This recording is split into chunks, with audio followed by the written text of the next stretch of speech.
Hello guys, what's up? Schedule to din ang ating baby para ipag-groom.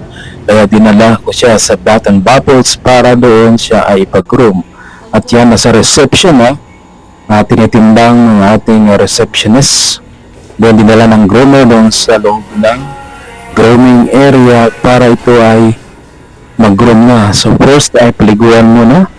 And then, yan, pinaliguan na sa tub. At makikita nyo guys, ang iba pang mga poor babies na gino-groom.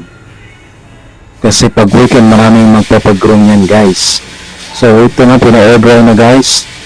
At yung ito guys ay kukupitan na ang ating baby para maging fresh at ready mamaya sa strolling sa park. Ayan guys, ready na ang ating baby para mag-stroll sa park mamaya together with other babies guys.